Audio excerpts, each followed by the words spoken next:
शून्यातून विश्व निर्माण करायचे आहे तर मग आपल्याला जेही काही करायचे असेल ना ते सुरुवात करावीच लागेल. उद्या करेल मी 2 दिवसांनी करेल असं म्हणून चालत नसते की इथे सारखाच मेंदू दिला आहे.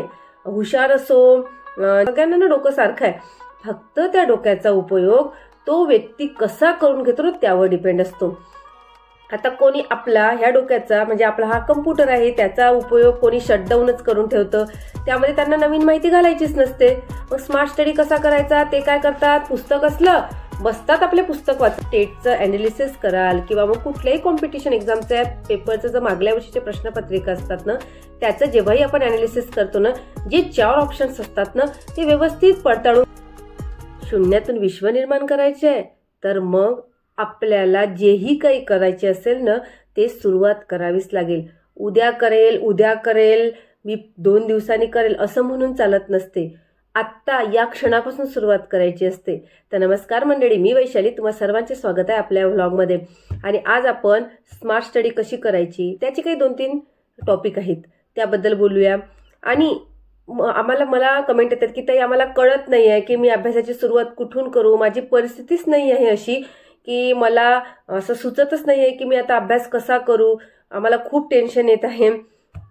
तर याच विषयावर बोलणार आहे आपण, या 2 विषयावर, स्मार्ट स्टडी कसा करायचा आणि आम्हाला कळत नाही की अभ्यास कुठून सुरुवात करायचा. तर बघा मैत्रिणींनो, स्मार्ट स्टडी कसा करायचा ना यासाठी तर मी भरपूर वेळा सांगितलेलं आहे की इथे ही आपली विचार करण्याची शक्ती जेव्हा पॉझिटिव्ह असेल ना तेव्हा आपोआप आपल्याला मार्ग मोकळे होतात. आणि सर्वात महत्त्वाचं म्हणजे स्वतःला जाणीव करून द्यावं लागेल की मला काहीतरी सिद्ध करून दाखवायचं आहे, मला माझं अस्तित्व सिद्ध करायचं आहे, तेव्हाच काहीतरी होऊ शकेल. कारण आपण फक्त स्वप्न पाहतो की मला काहीतरी करायचं आहे, मला बनायचं आहे, स्वप्न बघतो. पण जेव्हा ते स्वप्न असं साक्षात्कारामध्ये उतरवण्यासाठी ना काहीतरी करावं लागतं, मेहनत घ्यावी लागतं ना, तेव्हा आपण ते मेहनत करण्याला भीतो. अरे खरंच आपण मेहनत करण्याला भीतो. जोपर्यंत आपण या मेहनतीला भिणार नाही ना तोपर्यंत आपण मागेच राहू.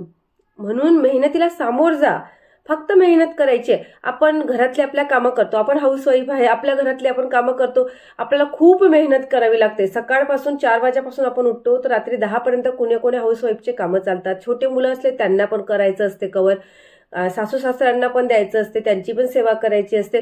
असं आपण सगळी मेहनत करत असते. मग ती मेहनत आपण करू शकतो तर मग ही मेहनत का करू शकत नाही, कारण आपण माझी तयारीच कधी दाखवत नाही.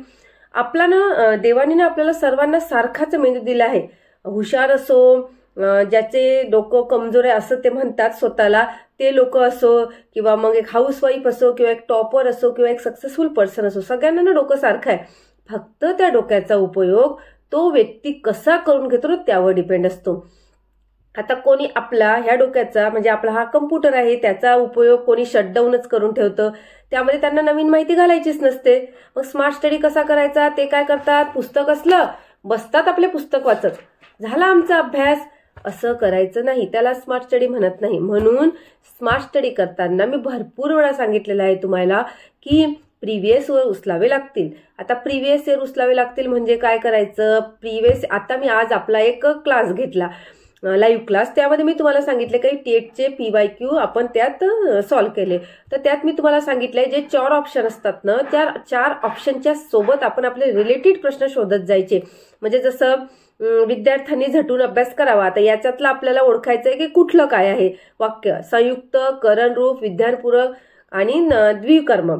तर यातलं आहे करणरूप. तर म्हणजे आता हे 4 मग संयुक्त, द्विकर्म, विधानपूरक आणि करणरूप हे आपल्याला माहीत असायला हवं. आणि मग असंच PYQ करता करता हे तर झालं मराठीचं, हे मराठीचं झालं. आणि मराठीचा अभ्यास करताना तो वेगळा पार्ट असतो, पण विज्ञानाचा वेगळा असतो, GKचा वेगळा असतो. पण माझ्या सांगण्याचा हा अर्थ आहे तुम्हाला की जेही तुम्ही टेटचं अनालिसिस कराल किंवा मग कुठल्याही कॉम्पिटिशन एक्झामच्या पेपरचं जर मागल्या वर्षीचे प्रश्नपत्रिका असतात ना त्याचं जेव्हाही आपण अनालिसिस करतो ना जे 4 ऑप्शन्स असतात ना ते व्यवस्थित पडताळून घ्यायचे, त्याचं माहिती घेऊनच ठेवायची आपल्याजवळ. कारण माझ्या अनुभवाप्रमाणे मी जेवढी आता पेपर सोडवत आहे मला असा अनुभव आलेला आहे की जे असे प्रश्न येतात ना मागील वर्षाचे ते आलटून पालटून बदलवून जातात. म्हणजे कधी ऑप्शन मधलाच प्रश्न आपल्याला उलटून टाकला जातो, किंवा मग असा राणी लक्ष्मीबाईचा एखादा प्रश्न तर तिचे 4 ऑप्शन दिले असले तर कधी त्यांचे जन्मच विचारून घेतल्या जातात, कधी मृत्यूच, कधी त्यांनी एखादी कामगिरी केली असेल तेच. म्हणजे असं म्हणजे एखादा टॉपिक आपला असा करून ठेवायचा ना, तो टॉपिकचा कुठलाही प्रश्न येऊ दे आपल्याला तो सोडवता यायला पाहिजे.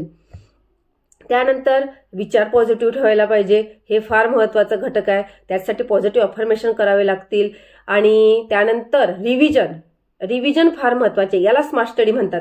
फक्त वाचायचं म्हणून वाचायचं नाही. सकाळी रात्री झोपताना किंवा सकाळी उठल्यावर आपण दिवसभर जोही अभ्यास केलेला आहे ना त्याची छान रिव्हिजन व्हायलाच हवी. म्हणजे काय पुस्तक घेऊन बसायचं का? नाही, पुस्तक घेऊन बसू शकता, पण माझं उत्तर राहील असं बसायचं 2 मिनिटं झोपायच्या अगोदर किंवा बेडवरच बसायचं, डोळे बंद करायचे, डोळे मिटायचे. दिवसभर जोही अभ्यास केला, जेही टॉपिक तुम्ही वाचलेले आहेत किंवा जेही टॉपिकचा अभ्यास केला तो आठवण्याचा प्रयत्न केला. इथे जोर द्या जरा. आणि जेव्हा आपण इथे जोर देऊ की समजा मी आज माझा टॉपिक केलेला आहे की मला जेही भारताचं किंवा मग प्राकृतिक रचना आहे किंवा महाराष्ट्राची प्राकृतिक रचना आहे, मग मी त्यात काय काय आठवलं, काय काय वाचलं असं आठवायचं जरा. किंवा मग कुठलाही प्रश्न असो, तुम्हाला जे वाचलंय तुम्ही त्याचा बोलते मी. तुम्ही रिझनिंगचा अभ्यास केला असेल तर रिझनिंगमध्ये मी बैठक व्यवस्था, तर मी कुठले कुठले प्रकार अभ्यासले, मी गणितामध्ये आज काय सरासरी केली का, मग त्यात काही नियम आलेत का, मग ते आठवून बघायचे. म्हणजे अशी प्रॅक्टिस करायची. जेवढी रिव्हिजन करू ना प्रॅक्टिस समान परफेक्ट असं म्हणतात. म्हणजे अभ्यासापेक्षा रिव्हिजन आणि प्रॅक्टिसला फार महत्व आहे, त्यांनीच आपला स्मार्ट स्टडी होऊ शकतो.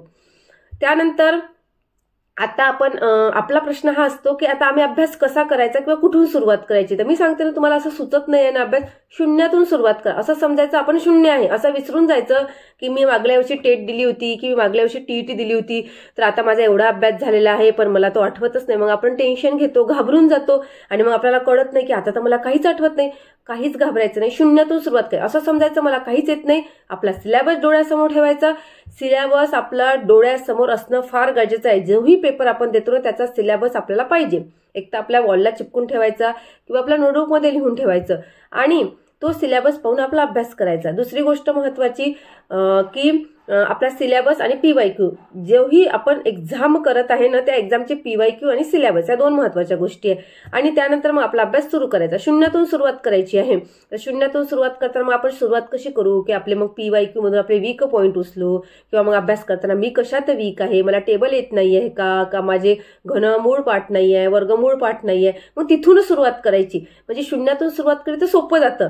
असून आपल्याला आठवत नाही ना, आपल्याला असं वाटतं टेन्शन येते, आता मी माझी सुरुवात कशी करू, तेव्हा मग शून्यातून सुरुवात करू. पटतंय का मला कमेंटमध्ये सांगा. तर माझं असंच आहे की मला जोही पॉईंट कळत नसला किंवा मग मला वाटते की आता बापरे मी या विषयाचा अभ्यास सुरू केला होता तो तर मी विसरले, मी आता कसं करू, तर मी तेव्हा माझी शून्यातून सुरुवात करते. म्हणजे मला सोपं जातं अभ्यास करायला, म्हणून मी हा तुमच्याबरोबर पॉईंट शेअर केला. म्हणून मैत्रिणी तुम्हाला सांगते, असं घाबरून जायचं नाही, संघर्ष आले म्हणून बसून राहायचं नाही, रडायचं नाही, हरायचं नाही, पुन्हा सुरुवात करायची, पुन्हा रिस्टार्ट करायचं. आणि मला सुचत नाहीये, मला कळत नाहीये, मला मार्ग मिळत नाही असं म्हणून गांगरून जायचं नाही. स्वतःला सांगायचं मी करू शकते, माझ्याजवळ ती शक्ती आहे, कारण मी सगळं घर चालवू शकते, तर मी माझा अभ्यास पण नक्कीच करू शकते. म्हणून याच उद्देशाने समोर जायचं, याच उद्देशाने स्वतःला सिद्ध करण्यासाठी पावले उचलायची आणि एक एक पायरी आपली चढत जायची सक्सेसची. अशा पद्धतीने स्मार्ट स्टडी करा. सुचत नसेल तर शून्यातून सुरुवात करा, जेणेकरून आपण आपल्या अभ्यासाला नव्या दिशा देऊ शकू. तर मैत्रिणींनो, तुम्हाला जर माझे व्हिडिओ आवडत असतील तर नक्की लाईक, शेअर आणि सबस्क्राईब करा, जेणेकरून ज्या गरजू ताई आहे त्यांच्यापर्यंत लवकर व्हिडिओ पोहोचते होतील. आणि आपले एक motivation with Vaishali WhatsApp channel देखील आहे, तिथे तुम्ही जॉईन होऊ शकता आणि गाईड घेऊ शकता. चला तर, आणि हो आणखी एक सांगायचं आहे की आपले लाईव्ह क्लासेस पण होतात. काही आपण त्यात डिस्कशन करतो जीकेचे, किंवा मग सकाळी मी पोस्ट टाकते की सकाळी अगर आपले लाईव्ह क्लास होत असतील तर तुम्ही माझ्याबरोबर अभ्यासाला जॉईन पण होऊ शकता. चला तर भेटूया पुढील व्हिडिओमध्ये पुढील मोटिवेशन सोबत किंवा पुढील स्टडी व्लॉग सोबत. तोपर्यंत स्वतःची काळजी घ्या, आनंदी राहा, पॉझिटिव्ह विचारांना खत पाणी द्या आणि सर्वात महत्त्वाचं म्हणजे असे प्रश्न विचार करून प्रश्न मनात आणल्यापेक्षा त्याची उत्तरे शोधण्याचा प्रयत्न करा. स्वतःचा मार्ग शोधा आणि आकाशात उडायला तयार राहा. बाय.